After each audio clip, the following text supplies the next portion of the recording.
Para o que estamos examinando, feito por ela e pela professora Marina Águas, também da Universidade Federal do Rio de Janeiro, subsídios para a discussão no Senado sobre a adoção de cotas raciais nas universidades públicas brasileiras.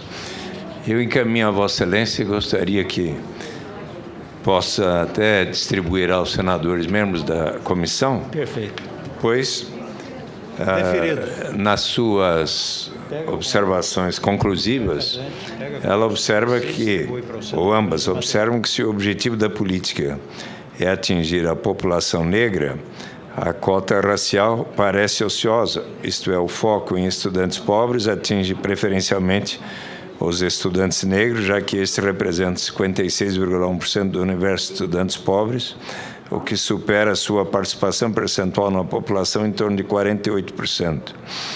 O foco em escolas públicas atingiria preferencialmente os estudantes negros, a maior parte dos estudantes pobres, contudo, nesse caso, ao complicador de escolas públicas de qualidade que atendam a estudantes não pobres.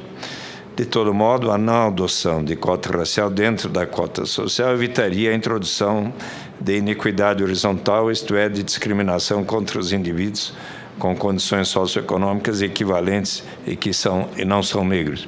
E há outros ainda, a conclusão, não vou ler inteiro, mas só um trecho, porque trata-se de uma contribuição relevante. Os professores Bolívar Lamounier e Demetrio Magnoli fizeram algumas reflexões sobre a experiência, a vida, sobretudo nos Estados Unidos. Eu pediria que fizessem uma reflexão sobre isso, porque é fato. Por exemplo, o presidente Barack Obama, ele nos seus livros, onde ele faz referências às desigualdades de natureza racial nos Estados Unidos, por exemplo, os negros, na época que ele escreveu esse livro, A Audácia da Esperança, há uns 3 anos, 3 anos, tinham um patrimônio da ordem de $6 mil, em comparação a $88 mil dos brancos em geral, só para citar um dado. Mas ele, entretanto, hoje, para as circunstâncias presentes dos Estados Unidos, não está advogando o que seria um sistema de cotas raciais. O senador Marcelo Crivella, que conhece bem melhor a África do Sul do que eu, observou algumas observações do presidente Nelson Mandela, mas o próprio Mandela, quando escreveu na prisão, ele fez reflexões sobre isso e não chegou à conclusão de que deveria haver as cotas afirmativas, não é? Neste debate todo, eu tenho tido um sentimento de que, se for para aceitar as cotas afirmativas, em princípio, devem ser limitadas no tempo, porque nós precisamos estar, sobretudo, caminhando na direção de estar provendo as condições de igualdade, sobretudo universalizando as boas oportunidades de educação e condições de as pessoas negras, vermelhas, amarelas, brancas, etc., terem a melhor condição possível de se desenvolver desde os seus primeiros meses e anos de vida e terem a boa qualidade de educação. Se começar, senador, não acaba. Na Índia hoje tem cota para eunuco. De maneira que haverá. Então, acho que se for para nós aprovarmos aqui, eu acho que deve haver uma limitação no tempo. E é fato que este projeto de lei prevê a sua reavaliação num período de 10 anos, né?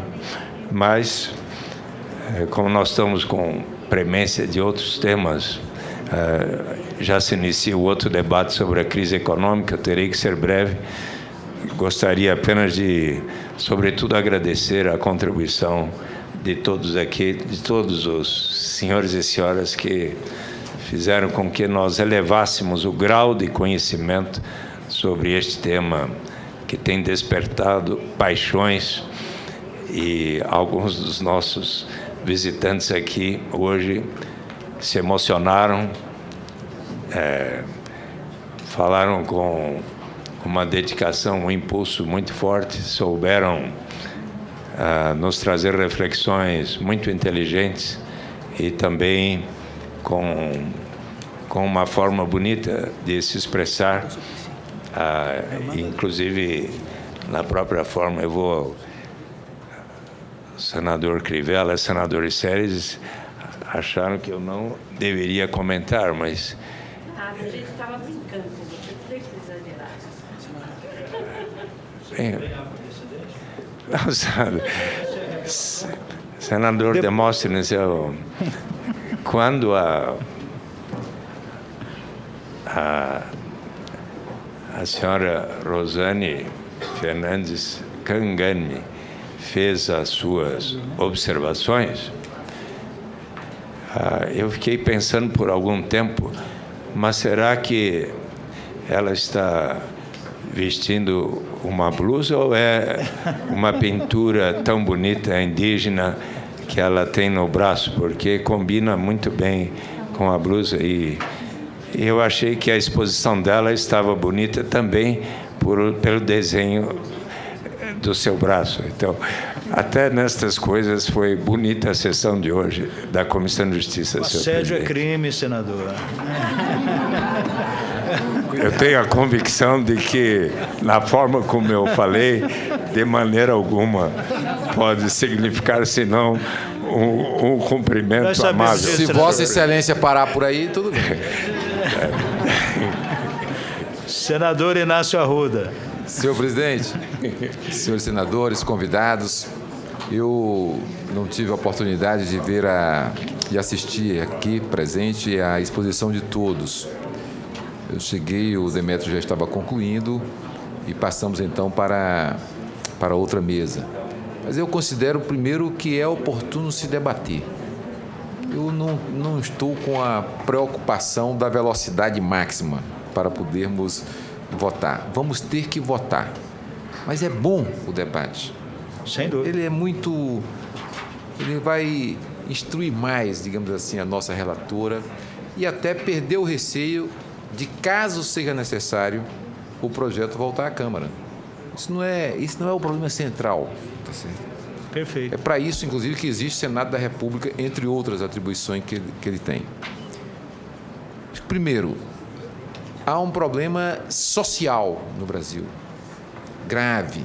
O fosso é gigantesco e que não foi superado pela realidade brasileira, sua formação, como ele foi formado, nosso país, a novidade do povo brasileiro, segundo Darcy Ribeiro, embora alguns considerem que nem existe, mas já existe o povo brasileiro. Com certeza. Fruto dos seus estudos, inclusive, presente em nações indígenas por muitos anos, que ele conviveu com várias nações, buscando aprender a sua cultura, conhecer a sua realidade. Então, eu considero que a cota social ela é benéfica, ela é importante. Talvez possamos pensar nisso, no tempo, para poder unir as duas coisas. Você tem a cota social, que vai atender a uma população gigantesca do Brasil, porque é esse dado significativo de que antes você tinha quase que uma paridade entre formação em nível médio de escolas públicas e privadas, e hoje há uma disparidade brutal. Mas a universidade pública, ela tem uma reserva inversa. Hoje ela tem uma reserva. A reserva é quase que toda para quem vem da escola privada, sendo que a maioria esmagadora está na escola pública.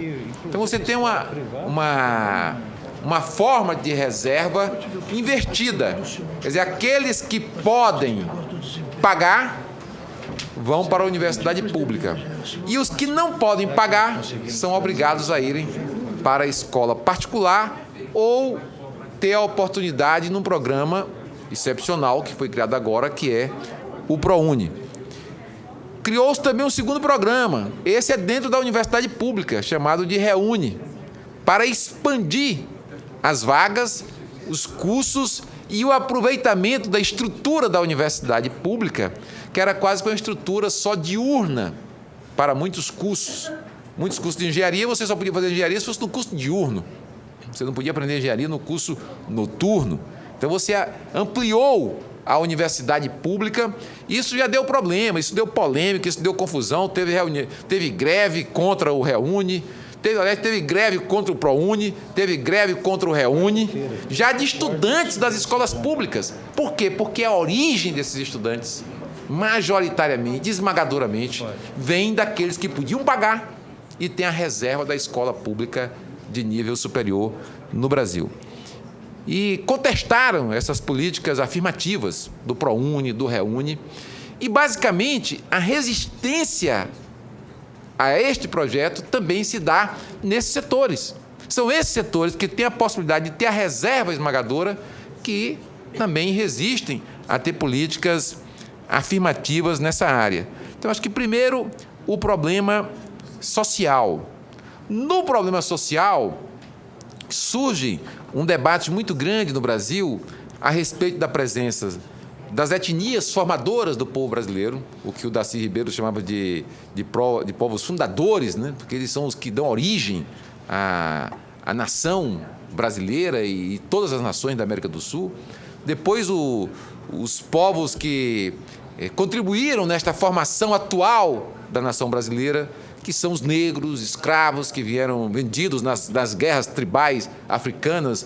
Os europeus compraram muitos negros e trouxeram para o nosso país, e que são povos, então, que são formadores da nação brasileira.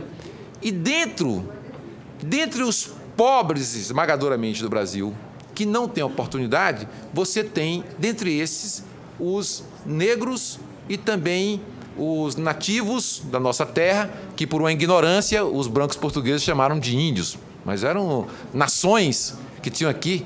Basta dizer que o tupi era falado quase que em todo o litoral do atual território brasileiro, unificando uma língua, coisa que não se via na Europa daquele tempo, nem muito menos no Oriente Médio, nem na Ásia, etc. Mas tinha uma nação inteira tupi, com a língua tupi. Não se preocupe não, senhor presidente, nós vamos falar daqui a pouco lá. Claro. Então, acho que nós deveríamos examinar por esses dois aspectos, sem se preocupar não há aqui um problema, eu não vejo assim um problema de inconstitucionalidade. Acho que nós vamos ter que ter assim, o zelo, o olhar. É a comissão que tem que discutir essa questão meritoriamente, é a Comissão de Justiça. Eu tenho a impressão que não há, porque talvez na hora de executar esse procedimento legal, nós vamos separar. Você vai ter nós vamos ter dois concursos, digamos assim. Os que vieram só de escola pública e os que o que eu examino é isso. O critério de raça não é bom. Isso não é bom, tá certo? Porque não existe essa coisa de que tem raça boa e raça ruim, entendeu? Então, esse critério de raça, nós temos que excomungar. O que existe, na verdade, é uma discriminação com as nações nativas e com os negros que vieram ao Brasil. E todos, negros e índios, têm um potencial, uma capacidade enorme. E, tendo a oportunidade, eles vão demonstrar isso objetivamente. Basta ver, quando se deu a oportunidade, como se avançou. Agora mesmo, com o ProUni e REUNI, nós estamos assistindo isso. Então, não é um problema de raça. Não tem raça boa nem raça ruim. Nós temos problema em todas. Entre negros nós temos problemas, entre brancos nós temos problemas, entre mestiços nós temos problemas, entre asiáticos nós temos problemas. Não é esse o problema. O problema é a discriminação que se deu em função da formação do nosso país.